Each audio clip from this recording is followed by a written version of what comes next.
Welcome to the Family Life Blended Podcast. I'm Ron Deal. We help blended families and those who love them pursue the relationships that matter most. And why in the world do we do that? Well, because we believe there is great joy in loving God and loving others. And it kind of makes the world a better place. My guest today is Blake Hudspeth. He is with me in the studio today. Thanks for being with me. Thanks for having me. It's really great to have people in the studio. I don't get to do that very often, so it's nice to have him here with me. Blake is associate pastor of the Summit Church in Conway, Arkansas. He grew up in a blended family. If you've listened to this podcast for a little while, then you're aware that from time to time, we talk with people about their growing up years, about their blended family childhood. We call it Growing Up Blended, and the purpose is this: to help you, the listener or viewer, parents, step-parents, leaders, put yourselves in the shoes of the children in your world and in your life. We hope this informs your journey as a parent, step-parent, as a ministry leader, and your interaction with kids going forward. Blake, thanks again. Appreciate you being here. Short little drive from Conway. Yeah, it's not too bad. 30 minutes. Do it all the time. And turns out we have a common friend. Apparently so. Yes, we do. He at least thinks pretty highly of both of us. That's what he said anyway. That's what he said. After this, maybe not. We'll see. We'll see how that goes. Hey, listen, you wrote a little piece some time ago. I don't even know how long it's been. It's been a while, 7 or 8 years. Okay. You wrote a little piece that came across my desk. I got to take a look at it. And it's titled this, if you're listening or watching, Dear Frankenstein. Doesn't that grab your attention? Dear Frankenstein, hope for pieced together families. Did your childhood feel pieced together? Yeah, it is. It happened when my daughter was 5. She's 15 now. So we were eating chicken tenders, actually. Okay. And we were talking. It's memorable because you remember what you were eating. I remember what I was eating. Yes, I remember. I could take you to the table we were sitting at. Wow. So her name was May, and May was asking me just different questions about my family because she saw that it was a little bit different than my wife's family, who mom and dad stayed together, grandma and grandpa, they're all together. And my family wasn't like that. She had, she knew my mom and dad were separate and that there were other grandparents that were with them. And so she was just asking different questions, and I started sketching it out on a piece of paper. And I made the joke to my wife when we first started dating, and I said, I don't really have a family tree, I have a family forest. Yes. And so I was trying to explain it to May, and I realized I just kept splitting them off and putting them together with different people. And what she saw was this kind of beautiful family that she loved, but it was really like more Frankenstein's monster when you look at it from a piece of paper. Gotcha. And so when I was writing, my main hope was to give those families who really kind of maybe were in despair or just on the just felt like they were drowning, just hope that hey, this isn't the end. You can have these moments. And even my daughter, it was a very redemptive moment for me to see her knowing how much she's loved, how much she loves my family and the family she was growing up in. And the family that she was in was going to be a different one than the one I grew up in. And that was okay. And so, yeah, as I was looking at it, I was like, this is a pretty pieced together family. That is really great. And I'm glad you capitalized on that and shared some of your thoughts. I want to press in on a couple of things. So May, 5 years old. Up until that time, had you maybe with friends or somebody had to try to explain the complexity of your family, but this was different when it was your daughter, I would think. It was. So I was 5 or 6 when my mom and dad divorced. And so the closer that she got to the age that I was when my family divorced, it really emotionally hit me differently. And so, because I remember life before the divorce and after the divorce. So I have living memories of us together in our little farmhouse, and then obviously memories after that too. And so which was a very innocent question that she just was trying to kind of figure it out. Right. But I noticed it took my wife maybe a year to figure out the whole dynamic of my family. Because so I have tell us. Yeah, so say I have I have three brothers from three different moms. So both of my parents have been married. I've had four step families. I think is probably the easiest way to say that. Between 5 and 21, when I got married in college. I had four completely different step families. Some through divorce, some through death. So I lost a stepdad when I was 18, very unexpectedly, and so because of the dynamics, meaning I'm still close to Dale's family, who was my stepfather that died. But I also now have a different stepfather. Okay. So if my mom remarried years later. And so just how the dynamics of all of those family ties work took my wife a little while to kind of piece together. And she grew up with me. We've known each other since we were 12. Wow. So, but no, as May got older, and then I have a son named Bear, who's 11 now. But as they kind of inched towards that age that I was, and I realized how much I loved them, how much they loved me, and what it would be like for them had me and Danielle split whenever they were in kindergarten, first grade. Like what it would do, I think the reality of it hit me a little bit more. And really until May was that age, it was the first time I really, and you talk about this a lot, grieving, a healthy grief of a family that I wanted but didn't have. And so when she was about that age was the first time I really, I think in a healthy way, grieved that in a way that was very healing. It was healing for my mom and dad at the same time. I walked through it with them as well. Wow. So say more about that. Like what were you grieving fresh, and what happened when you're looking at your daughter that you really hadn't had to do before? Yeah, it was kind of two things. It was coming to terms when you're young. I used to hear a lot of things like, well, children are resilient and they'll bounce back and all these things. And I think there's some truth to that. I felt like children are more like a sponge, and they just kind of absorb everything that's around them, good and bad, and they don't know what to do with it. And so when I was growing up, the norm for me was that families just fell apart. So no family was really stable in my mind. No step family was stable in the ones that I was in even. And I loved everybody in those families really dearly, but I started kind of holding them a little bit more loosely. Yeah, I would think so. After a while, just loss because, upon loss. You just kind of start thinking any family is just a couple of weeks away from falling apart. Wow. And so what I didn't realize was that my family, my mom and dad didn't want me to think that. Their love for me had not changed at all.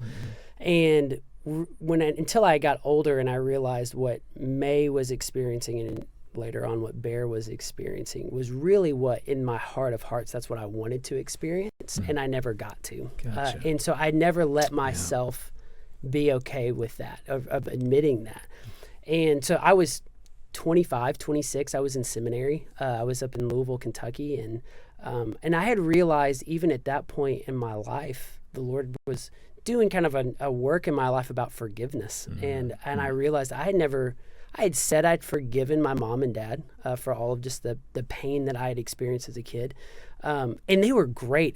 That's the other thing. My mom and dad are awesome.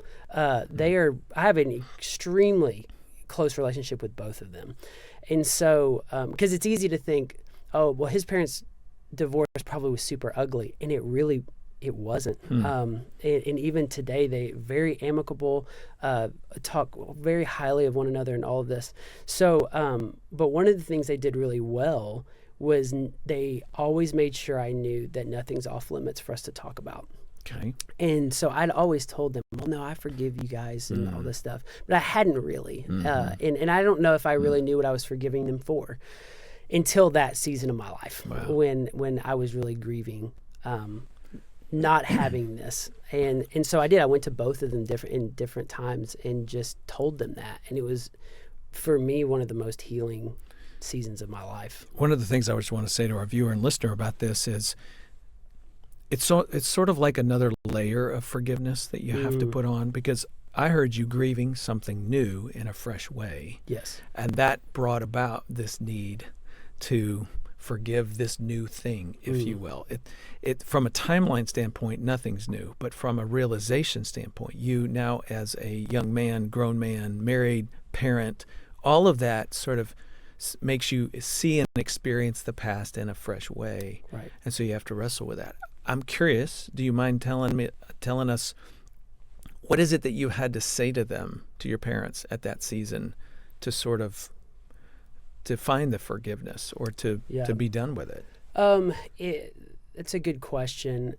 It's been I'm pushing 40 now, so that was probably close to 15 years ago when we were having those conversations. It was mostly admitting all of the things I had felt growing up.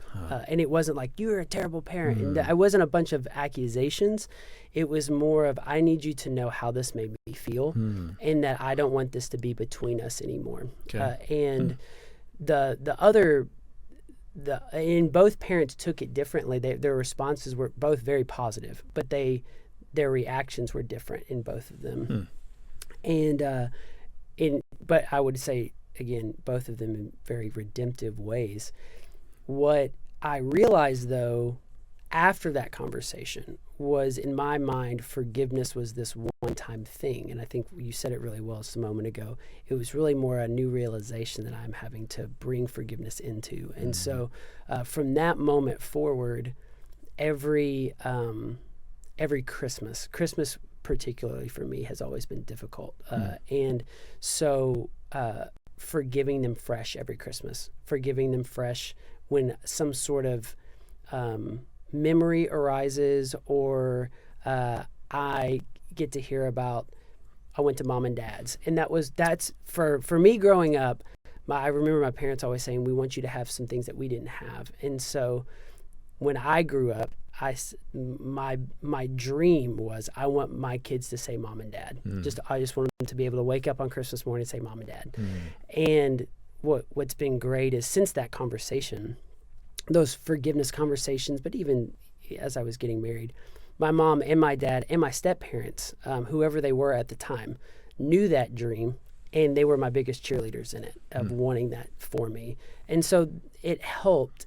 All of those things helped with the forgiveness, because you can forgive and things not go great afterwards. Right. You know, sometimes I didn't know what my relationship with either one of my parents were going to look like moving forward after those conversations. Right. But because of the way that they responded so positively to it, it really has grown our relationship deeper over the years. Go back to mom and dad. Yes. You just wanted to be able to say mom and dad. When you were a child, you couldn't say mom and dad on I Christmas? remember being able to say mom and dad. Until the divorce. Until the divorce. And then after that, yes. What did you find yourself struggling with to say? Well, mom and dad weren't together anymore. Right. So it was mom and Dale, dad and Karen. It was never... And so the longing of your heart was mom and to dad. be able to just say those three words together. 100%. Yeah. So when Dale's in the picture and somebody else is in the picture and stepdad number two or whatever, was there a little bitter with the sweet? You like Dale? Yes. And I love. But it wasn't mom and dad. Like, how does that work in your heart? Yeah, it's a good question. So I think the best way I know how to describe it is, I felt like a ping pong ball in some ways, and so I never felt like I had my family. Okay. It was, this is mom and Dale and their family. This is dad and Karen, their family. I had brothers from there. I was close to everybody. You know, I loved everybody that was in those circles. So I don't know if bitterness is the right word, as more of a lack of trust. I just kept everyone at bay with trust, including even years later, I had a counselor ask me about comfort. Like, what parent would you go to for comfort? It was a great question. And I remember my wife's response. And then I remember thinking, I reclused, because I actually didn't trust, not just my mom and dad, I didn't trust anybody with my emotions. And so I think more bitterness towards once I had children and realized what I didn't have growing up. And that's where the forgiveness part needed to come in. But when I was a kid, it was more a lack of trust in the stability around me. I have to just jump in and say something, because we're trying to hammer this home with our listeners. So in the new book, that Nan and I have written, The Mindful Marriage, we talk about two essential elements of relationships, and emotional safety is one of them. And that's what you've been talking about for the last few minutes, is this idea that do I feel safe with my parent? Do I go to them when I'm in a need of comfort? How do I feel with mom and stepdad, dad and stepmom? Trusting them, or lack of trust, adds up to I don't feel safe as a kid. It's not my family. So I keep them at bay, a little guarded, maybe some walls, and I lean away rather than leaning in. And one of the things that we know about when relationships come apart, like in a marriage when it comes apart, is I believe couples fall out of safety and then fall out of love. We stop trusting each other, stop moving toward each other, and then as we lean away, the affection begins to die. In stepfamilies, we want people to really work hard at safety first, then love. It's the opposite. You build safety, and that paves the way for love to take place. And so, we've got a step-parent, for example, who's probably listening right now going, oh my gosh, that's my life. I've got a stepchild. I'm trying to move toward them, but I sense they're not letting me in. I sense that wall. I sense that guardedness in their heart toward me, toward the family situation. And the child is leaning out, and I don't know what to do. I can't reach them.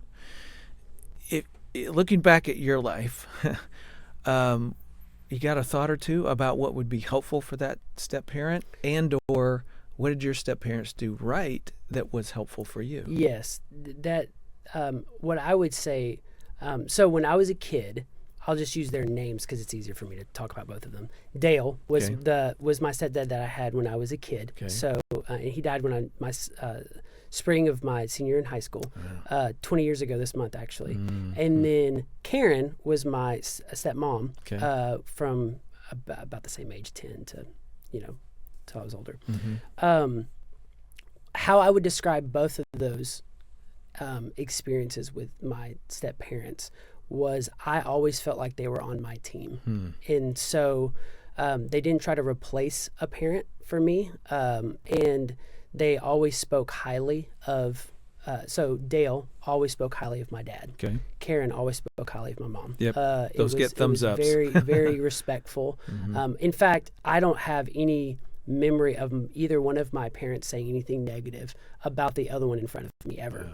It was always, that's why I Fantastic. Say it's easy to think that the amount of pain you carried was because of how horrible the divorce was. And I would say it was one of the better ones that I've seen as far as how my parents responded and how their spouses responded to us. And to my brothers, as you know, my dad had more children with my stepmothers. I had two different stepmothers, one brother from each.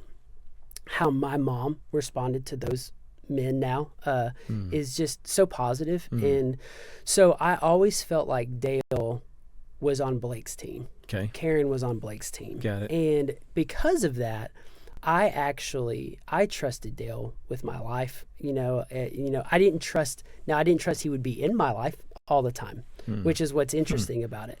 I actually, of all of the different parents and step-parents that I have, or I've had over the years, I parent the most like Dale. And so things that... He had a big influence on you. He had a huge influence on my life. Yeah. So I tell stepdads all the time, don't think that your family isn't absorbing some of those good things that you're giving them.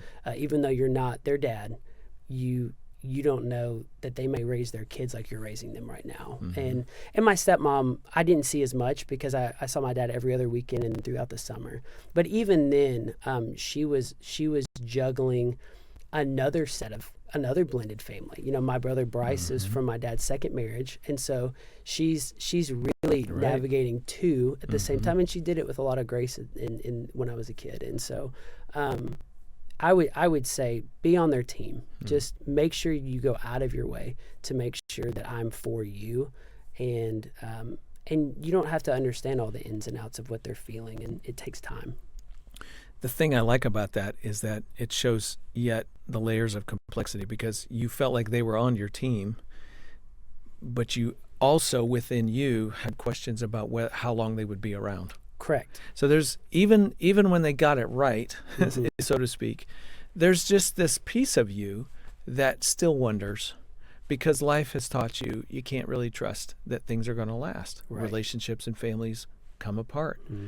And I think that's so important for our listeners and viewers, because sometimes, we take all of the blame onto ourselves. I got to get this. What am I supposed to do? And how am I going to fix this in that kid? Yeah, there's some things that are not up to you. Mm. There's some things that the child is just wrestling with as a result of the journey that they have been on. And it is what it is. What you want to do is just continue to be that presence that shows up, that is loving, respectful, decent, kind, gentle as you can possibly be. That all builds emotional safety, which then furthers their ability to move towards you in love eventually. Usually not quickly, but eventually. Right. And so it just seems to me that that's some of the things you can do, the power, if you will, that a parent, step-parent has. You and your dear Frankenstein, I took notice some things that you said about your step-parents, what they did right. I just wanted to kind of give you a chance to comment and tell us a little bit more about that. You said all four of your parents and step-parents worked toward some of these common goals. They encouraged anything that hinted at Jesus in your life. Yes. How did they do that? So what's interesting about it, my dad actually didn't even become really a Christian. He took us around the church, but he really wasn't even a Christian until I was in high school. I saw a radical transform. It was after his third marriage. Radical transformation in his life, which was amazing. But even still, when I was young, would always bring me around our church, and my grandmother would always take us to church. So anything that was around a relationship with the Lord, being around men in the church, they just were always very encouraging about. I mean, I'm in ministry now. I'm a pastor. Even that, I've heard stories of men who felt like the Lord was calling them into pastoral ministry, and their parents are like, "You're never going to make money at that. That's a terrible idea." I just had none of that. It was all. I went on a mission trip when I was 17 to Slovakia, and as a dad of a 15-year-old daughter, I'm trying to imagine myself putting her on a plane and sending her overseas to one day. Slovakia. Yeah, I don't even know how to spell it. Yeah, it's in Eastern Europe, and but I was thinking, I was like, my parents let me, as a junior in high school, go on a mission trip in a way that I am scared to be scared to let my daughter go on, and I've been walking with the Lord my whole life. So anything that just student ministry, anything that I wanted to be involved in with the church, they just they were my cheerleaders with it. My very first sermon I ever preached, I was 17 years old at my dad's church, and just so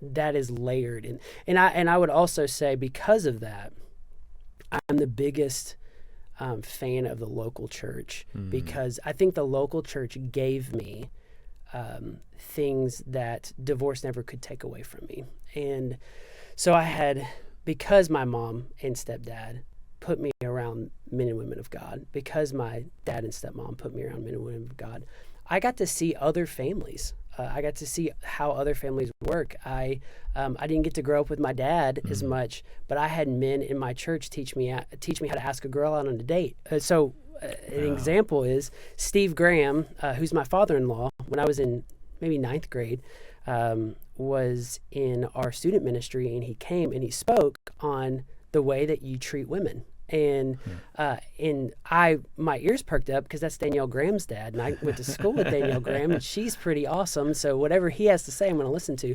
Well, he talked about, this is how you ask a girl out on a date, and I still remember everything he talked about. And it was really the first and only time I remember anyone talking to me about that. And well, it paid dividends later on for him, because I'm the one who ends up marrying his daughter, and raising his grandkids.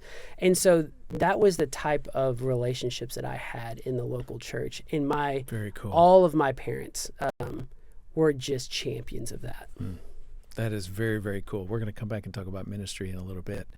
But I just got to flag that as an example of the power of the local church to invest in students' lives, no matter what their family story is, and perhaps fill some gaps, but also just come alongside that family unit and how important and powerful that is. You said about your step-parents that they wanted the best for you and that you always had them in your corner. Yes. You said earlier they were on your team.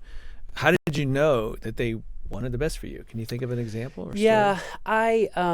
so part of my story is when I was 10, I started having just this intense pain in my sinuses and in my ears and all of these things, and ended up being hospitalized. And through a series of tests, doctors found my entire head was filled with tumors, and they had no idea what they were. Wow. They turned out not to be cancerous, but they responded similarly to cancer. And so from 10 to about 17, I went through a series of just excruciating surgeries, but chemotherapies and lots of medication and specialists and things like that. And what that did, I mean, the divorce happened probably in arguably one of the most vulnerable times of my life, 5, 6 years old, very impressionable age. This health crisis happened to me in another very vulnerable time in my life, which was preteen and through my 10th grade, 11th grade year of high school. What that did redemptively was bring kind of all of my family together around me. And so we're sitting in doctor's offices, in oncology clinics together, all of us, mom and dad and Dale and Karen, like we're all together, waiting on the results of this last thing and all of this. And I just remember through all of those moments just feeling very loved and supported. And when I say in my corner, not only just from I care about you, but I care about your future too. So they were the thing that I get so sad about sometimes not seeing Dale anymore is how proud he would be of me and of my brother, getting to see our family, because he just was a huge cheerleader of, hey, I want you to find God's woman for you, and I want you to stay there. Quick little drill into that snapshot of all of them in the waiting room with you, supporting, waiting for information. We have people listening who are saying, we can't do that. Yes. We can't be in the same room with my ex or whatever, his new wife or whatever. Do you have any sense of what your parents and step-parents had to do in order to make that happen? Yeah, and I actually so there was a marriage in between with my dad. Okay. That is the case. Okay. You're not gonna we're not all gonna hang out at my house together. So it was your first stepmom? It was my first stepmom. Okay. Yeah, and I have a brother, Bryce. She was closed to it. She didn't want everybody hanging out. Well, it would have just the way that the divorce happened and all of that. It would not, if it were Bryce, it would be a different situation in that waiting room. I gotcha. Is what I'm getting at. I think by the time you got to me, this is what I found out as an adult, and maybe something that can encourage listeners who you might have younger kids right now or kids that are teenagers, and you're just wondering, am I doing this right? My report card hadn't come in yet of what I'm doing, like what's going on. As an adult, the thing that surprised me the most was how self-aware my parents were and my step-parents were of what was going on. In my mind, I'm like, they don't know how this is making me feel, or they don't know what this, they don't know that this is so wild and crazy, and like our family is just a big old crock pot, and all this. They knew all those things. And they chose to purposefully talk well about each other, wow. to give the other parent the benefit of the doubt, to allow us to release weekends for me sometimes, if that meant to go to one person's thing as opposed to another, never making me feel like I was a tug rope or rope in between them. Yeah. And so because they made some of those, I didn't realize they consciously made those decisions. They talked about those decisions. That wasn't just something that happened on an island from each of those. So but I didn't know that when I was 16. You just knew you were free to go. I was just experiencing it. Yeah. And then as an adult, when I'm telling them all the things that I was experiencing as a kid, good and bad, they were able to say, well, yeah, we did that on purpose. Yeah. And in fact, one of the hardest things I would say, when you write something, you would definitely understand this because you've written a lot of really wonderful things.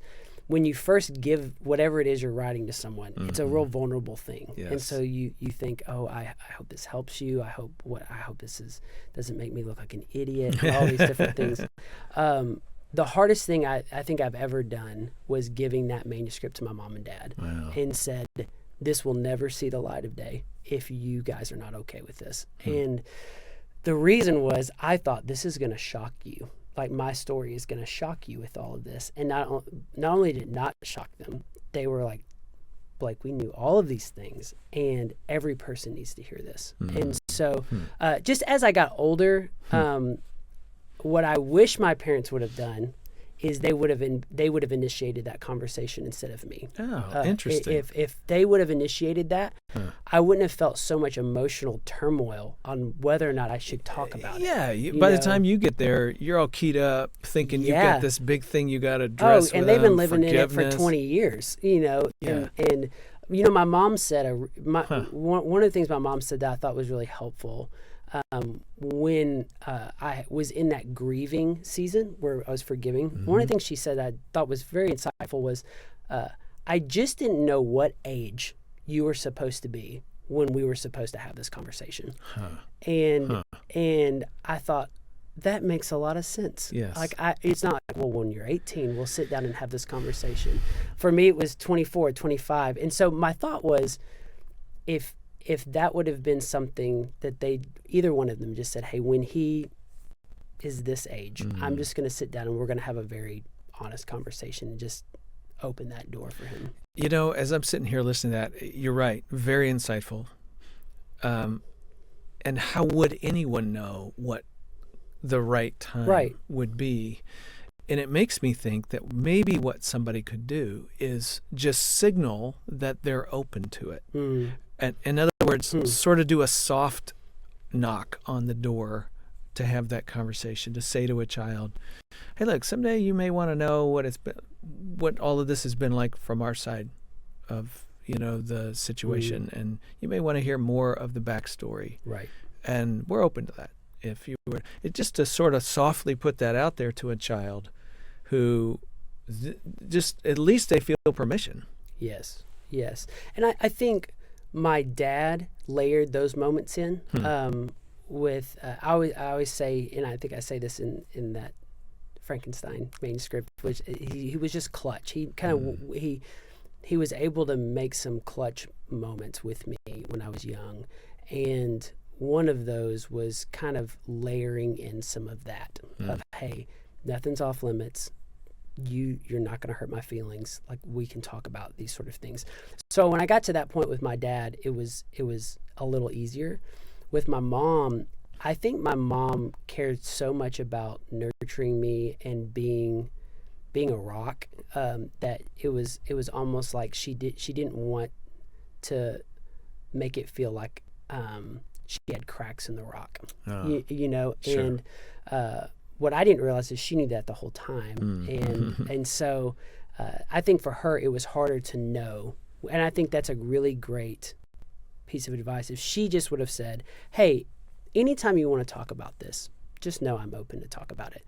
I think just that open invitation would have been way easier for me. I would have had a lot less. Again, this all speaks to emotional safety. Is it okay to talk about this stuff? Your dad saying to you, hey, I'm okay with that. To show ourselves as not fragile and fearful of conversations that are hard and difficult for our children, but to show ourselves as people who can step into that space on their behalf. That is all a part of that, building that context of emotional safety. That the irony is, and again, what I want parents and step-parents to take away, the irony is, when you do that, you show yourself to be somebody that they can move toward, good, bad, or ugly, whatever it may be, but they can move towards you, and they don't have to be afraid of you, if you will, or the relationship, or the difficulties. And that makes you likable, respectable, and that is what comes before lovable. Safety, likable, respectable, lovable. You said some other things about them. They didn't pretend like being a blended family was easy or natural for them or for you. They never spoke negatively about the other parent. You talked about that earlier. They were quick to forgive and show grace. Toward each other, toward you, towards me, okay. specifically. Yeah. I didn't see them as much ask for forgiveness towards one another. And they did, for sure. Something, though, that my dad said to me, I was probably 24, 25, that I have never been able to shake off of me. And it was during that season where me and mom and dad were having these like deep, like heart-wrenching kind of conversations. Or for me, they were heart-wrenching. For them, I think they were very open conversations.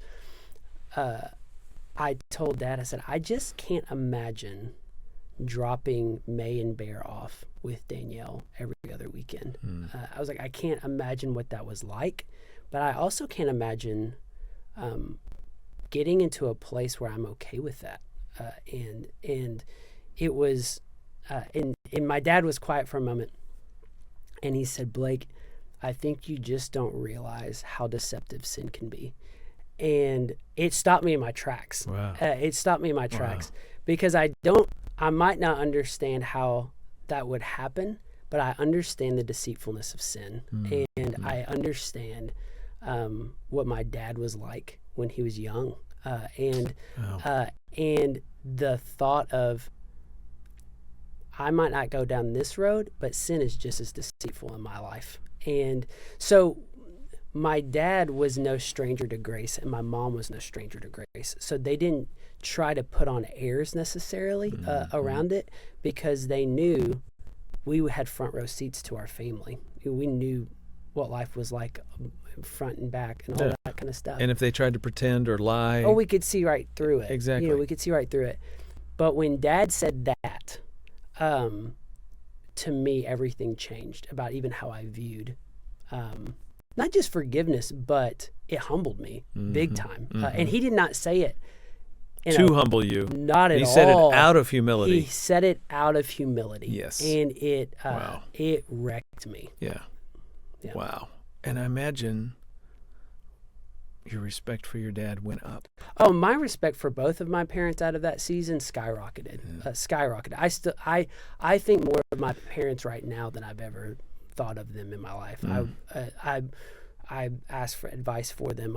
They know everything going on in my life. I want them a part of my children's life, all of that. I want to capture this because I think what you're telling us is for you that whenever that monumental, you were 24, 25. Yeah, mid-20s. When those conversations started happening and you're getting their point of view and you're saying things that you've never known how to say, and now you're giving birth to it, so to speak, and they're going through that somehow that experience opened up a level of depth and intimacy and trust with your parents that you had not experienced before. That's right. Because I knew they weren't perfect. I didn't need perfect parents. I just wanted my parents. And so when I felt known and loved by them, and I felt that I knew them better, then all the other stuff, the good stuff, I'm in your corner, I'm rooting for you, I'm your cheerleader, I'm gonna be there no matter what. I started believing all those things in ways that I didn't believe them fully when I was a kid. Okay, what I want our listener to get is listen to the power of the leaning away, holding back, you keeping yourself and a part of yourself, not all of you, just a part of you, that really intimate part that they didn't know. Yeah. Keeping that away created a gap, a limitation on the depth of your relationship. When you took the risk and pushed in and toward, and then discovered, wow, there's more here, and I'm learning, they're learning, we're connecting, that opened up some stuff. Now you can continue to lean in and move toward. I just want everybody to hear the power of that. If you're talking to somebody right now who's still leaning out, maybe they're the step-parent who's leaning out, not really ready to take another risk. Maybe it's, a child who's a teenager or they're a young adult and they've never had this hard conversation with a parent or whoever, what would you say to them about continuing to lean out versus prayerfully considering pushing in?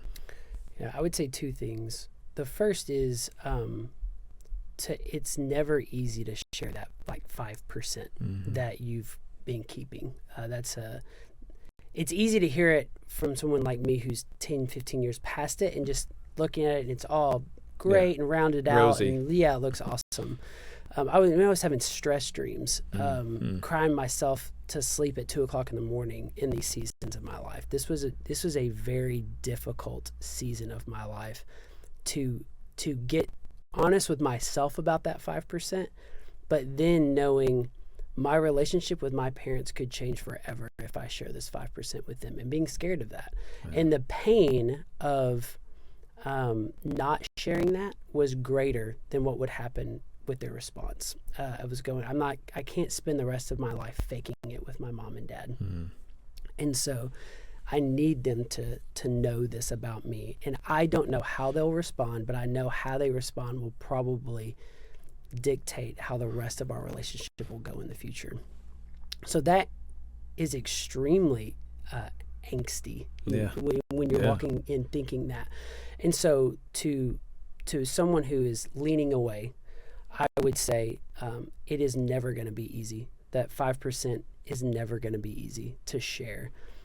But on the backside of it, it's so worth it.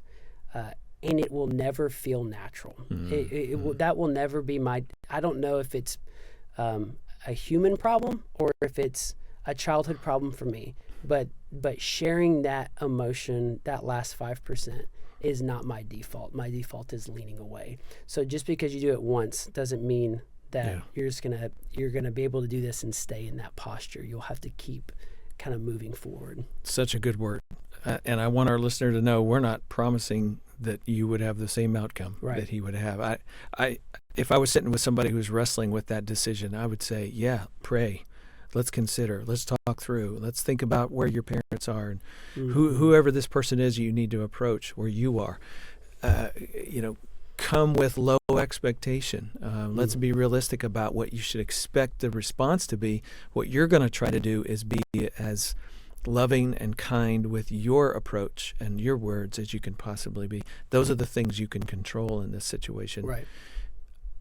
But maybe the risk is worth it. And by the way, they call it risk for a reason. Like it's not supposed to be easy. And wow, that's really good.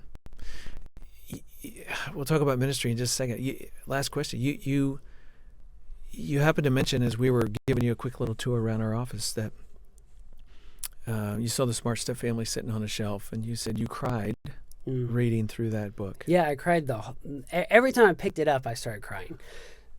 Two reasons. The first was thinking about what my parents and step-parents did right intuitively, of going, they really did some things terribly, but they did some things right. There were some things that I just was grateful for. And I've seen it go sideways with other families. The other thing within that same kind of vein, though, is crying. The tears came from acknowledgement of the pain and the thought of, if my parents had this 15 years ago, how differently my life would be. So I've bought it for friends. I've bought it for people who are thinking about getting married in a blended family. The line I will always say, I said, if my parents had this, my childhood would have been better. And it was not a horrible childhood, but the tools that are in some of the pages in there are so helpful. And I think the acknowledgement is just the affirmation of the pain is probably one of the most important. If I could tell any parent one thing that would have been most important for Blake when he was a kid, was acknowledging the pain that you experienced. And that has to be so hard as a parent, because to know that I was a part of that pain. Yes. It has to. I'm not talking about going and wallowing in guilt in front of your kid. That's that's a ditch. Don't go into that ditch. There's a difference between wallowing in guilt and acknowledging the pain that you did have a hand in causing in some way. And so the way that I've described it with people was, if you could put pain in a pile, then there's been a lot of kind of crazy things as a young guy that I experienced with, I kind of shared about tumors and chemo and surgeries and losing my stepfather when I was 18 absolutely wrecked my life. Experiencing miscarriages with Danielle and I. If you could put all that pain in a pile and then the pain of my parents' divorce when I was 6 years old in a pile, I think that pile would be higher because of the effects, the after effects and aftermath of what that did. And I always thought I was crazy for that. I was like, that just can't be true. So fast forward to just a few years ago, I was actually in therapy for working through a lot of anxiety and trauma that I experienced at Children's Hospital through just medical, waking up and being in intense amounts of pain and being scared and being scared for my kids and that sort of thing. Well, I had a classmate that I grew up with that had spinal cancer the same time that I was getting diagnosed with all of this other stuff. So same kind of like trajectory. His was far more dangerous than mine. But I just remember those years for us. And I thought, and he's a professor in theology right now.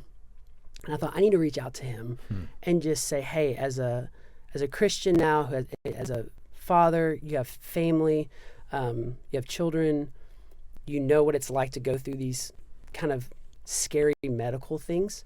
What has just your faith journey been like and all these things? I was expecting us to talk the whole time about anxiety and medicine and tragedy. And I said, what did you feel when you were 6th grade, 7th grade, when we were kind of going through all of this? And he said, honestly, the whole time, and he started crying. He said, the whole time I was trying to keep my mom and dad together because they were in the middle of a divorce. And he's like, I don't remember as much about being afraid to die. I remember being afraid of losing my family. And I did not expect at all for that conversation to take that hard left turn. And I thought, this is the first time I don't feel crazy. I feel, I felt validated. I thought I know exactly how that feels, and I would agree with you. And so, and this is a guy who was looking at a way worse diagnosis than I was when I was, in 6th, 7th grade. So I would tell parents, don't shy away from acknowledging something that your child's already feeling. And the more my parents did that as an adult, it depressurized everything. It was such a good way to depressurize things. Again, it created emotional safety. It created 100%. A space where you can move toward them in this. We don't have to pretend you're over there, I'm over here. Right. You're denying this truth, about that's true. So I'm hearing from you, as you read The Smart Step Family, what I'm hearing is you had tears of gratitude. Yes. For what they did right. 100%. But you also had tears of loss for your own life and your own emotions and what you experienced. And so, wow, what a journey. Did it help give you some perspective about, put words on some of the things you lived through? Yeah, 100%. It helped me put some words on things that they did well, of going, oh, that's a principle.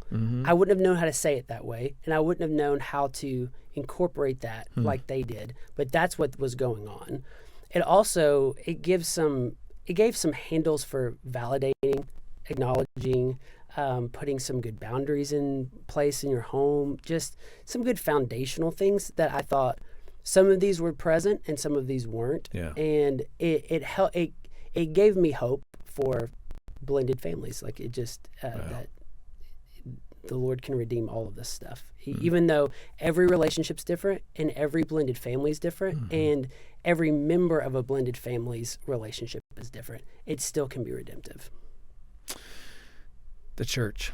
You're in ministry now. I am. You're walking around, you're talking to families, you're seeing couples, single people, parents, children, teens. You're connected to all of that in the life of your local church.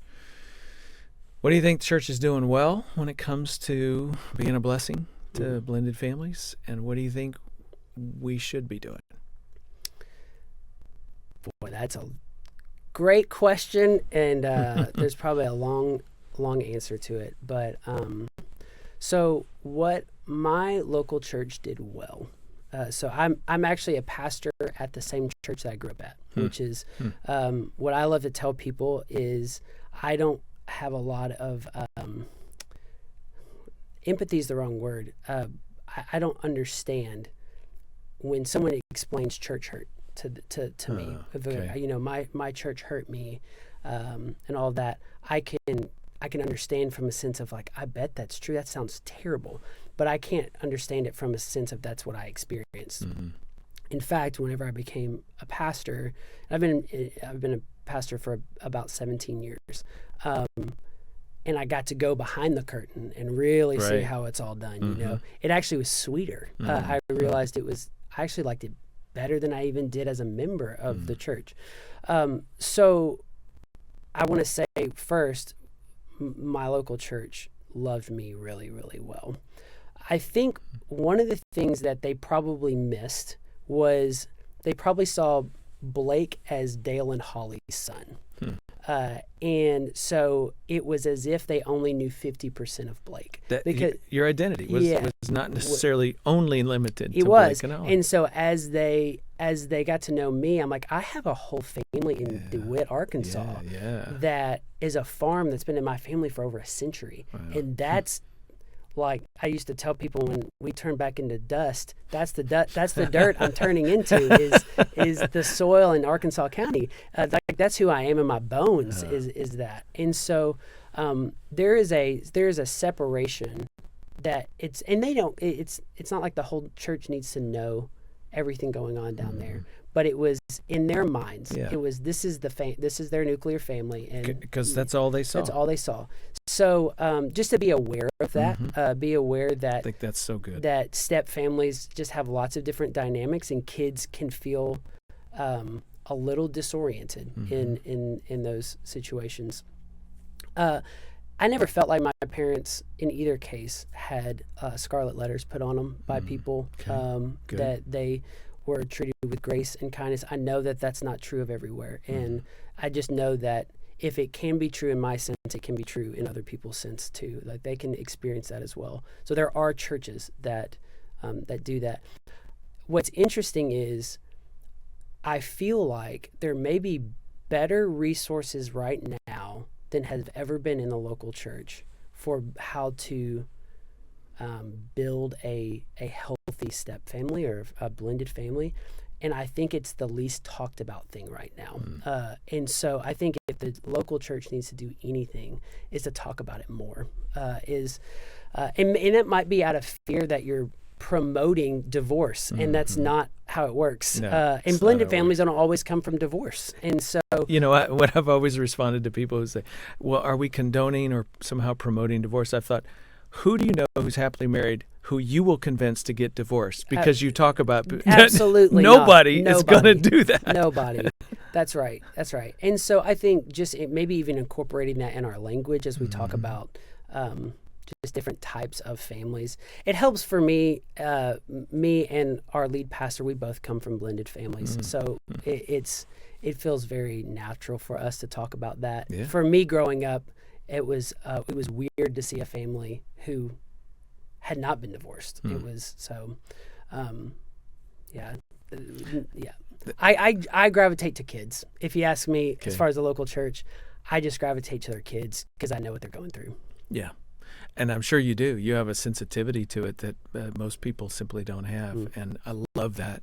One of the things we talk about at our summit on Step Family Ministry is all the different ways that churches can be influenced and be a role player, if you will, in ministering to all the different members of a step family.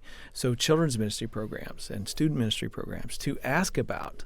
So tell me about the other half of your family. You know, just that simple little invite and interest in the child to say, I know you got a dad who's somewhere else and I've never met him. Tell me about him.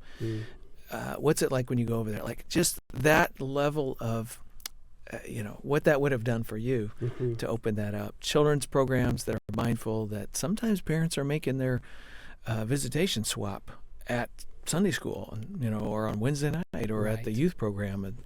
And that mindfulness goes a long way towards saying to children, we see you. We love all of you, all the little parts of you. We don't understand it all, but we at least care about it. Those are little things that families can do. I'm going to mention while I'm thinking of it, we have a tip sheet for leaders that on student ministry and children's ministry as well as adult ed ministry. All of that's free. We'll put that in our show notes and make that accessible to people. One of the things that I would encourage members, ministry leaders to is, I remember my pastor growing up, his name is Bill Elliff, and he said something to me that's always stuck when it's come to families or any marriages that are kind of floating on choppy waters and not really sure. And especially blended families, I feel like almost feel looked at in ways that aren't even true. Right. I remember my dad talking about, I'm afraid to go to church and what they're going to think of me. And I was like, Dad, go to church. It's okay. But what Bill said to me early on in ministry is, if I can help people believe that there is hope for their whatever situation that they're in, that their blended family actually could flourish, or their marriage could flourish, or that as a child they could flourish. If I can just get them to hope, the Lord can do so many different things with that hope. And I think if you know a family in your church that's struggling or new or even recently divorced, of just not being afraid to wade into that awkward 2 seconds to walk up to them and give them hope, that they're seen, they're loved, that they're wanted, that they belong, but then also that they have hope, because a lot of them don't believe it's true. That's so important. Blake, thank you so much for your perspective, both looking back in your life and also as a pastor. It's been really great. Yep. Appreciate it very much. Well, speaking of ministry, we are gearing up for our next summit on Step Family Ministry. It's coming this October. We're going to be in the Nashville, Tennessee area. It's a 2-day in-person event that equips leaders, lay couples, pastors, you name it, anybody who's interested in local blended family ministry. We're going to try to get you connected to some of the leading thinkers and authors and practitioners of Step Family Ministry. So come join us. It's a great networking experience. It's kind of like coming home. We have so many people who come to this event who maybe have been teaching the Smart Step Family video series in their church. They've never met anybody else who's doing that. This is an opportunity for you to just come and visit with people who have the same heart and same passion as you. You can look us up online to learn all about that event, summitOnStepFamilies.com, for more information and to get registered. There's a link in the show notes. Finally, I want to just remind you that FamilyLife is a donor-supported ministry. Our department, FamilyLife Blended, lives and breathes on your tax-deductible gifts. So if this podcast or any of our resources has served you, please consider making a donation. Make sure you use the link in our show notes because that gets your support directly to us. I'm Ron Deal. Thanks for listening or watching, and thank you to our production team and donors who make this podcast possible. FamilyLife Blended is part of the FamilyLife Podcast Network, helping you pursue the relationships that matter most.